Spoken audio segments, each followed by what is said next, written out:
holiday season. Give it up for Dr. Brewer. Good morning, good morning, good morning. Good morning. For the Life Talk today, you guys know how your social media can pick up on the things that you're thinking about, talking about, doing. I don't know if you guys have been looking at the theme when I keep talking about the things that I'm talking about, but I'm really talking about anger management because I've had a lot of challenges in my life with anger. And the older I get, the better I'm getting at it. But the thing about it, I think that I'm looking at now more is frustration. You know how you let frustration take over and you get angry about things and you get upset about things because you're frustrated.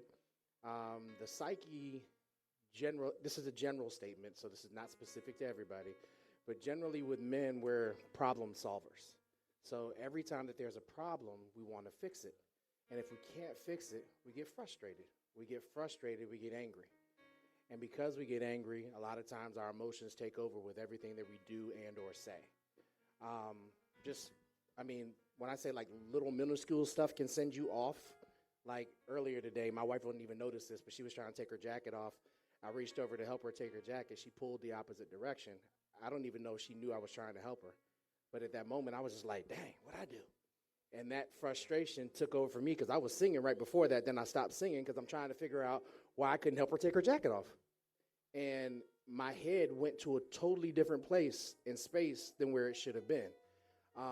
And I was talking about stuff like that, like little things in life that happen to you that can throw your whole day off.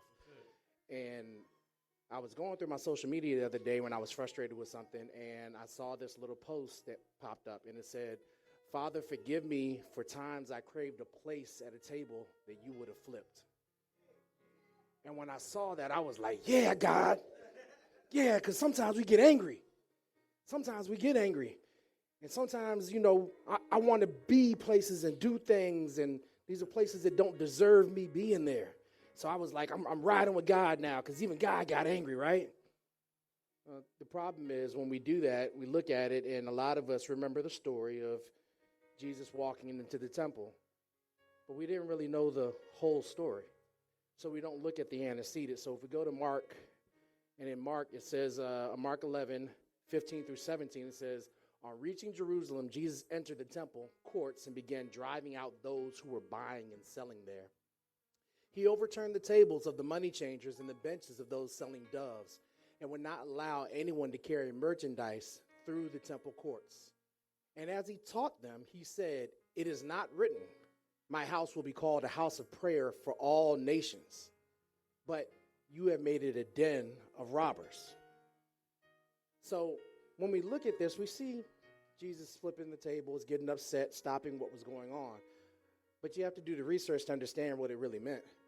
When it says he would not let anyone carry merchandise through the temple courts, this was the courts to the actual temple. This wasn't the actual inside of the temple where the worship took place. But the problem was this was still a time where Jews were separated from the Gentiles. So in the temple courts was where the Gentiles were allowed to worship.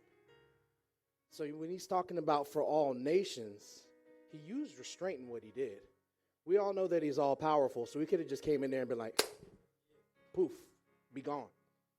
But instead what he did was he made a display of how it angered him, of how wrong it was, because this was not about the actual worship of God. It was about the fact that you were making sure that certain people couldn't worship God. This was discrimination at its best. This was a prejudice that was out there at the time because they were not Jews. So God came out there, and we did, and like I used to work in behavioral schools, and what we do is, if you go to that diagram, when it comes to behavior, a lot of times we see the behavior and we try and solve it without getting what's called an antecedent. The antecedent is what happened before the behavior, what was there to cause his behavior. And then you have your consequence of what happened after the behavior. When Jesus came in there, what they had done was they disrespected all of the Gentiles. They made it so that the Gentiles couldn't be a part of the worship. And we know that Jesus was trying to make sure that everybody was together in the worship. So instead of the consequence being extreme and just poof, be gone, what he did was he taught a lesson of how angry it made him. But he showed restraint. A lot of times when you try to figure out the problems, like I talk about frustration, you get more angry. But it allows you the time to sit back and not jump out into the wrong consequence.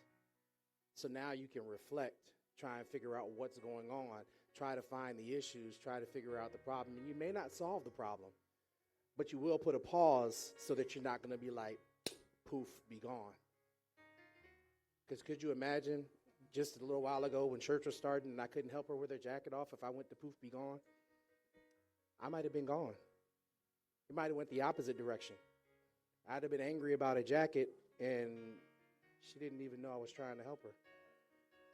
But that's the place that you have to take yourself, because even Jesus took himself to a place of understanding what was going on before he reacted.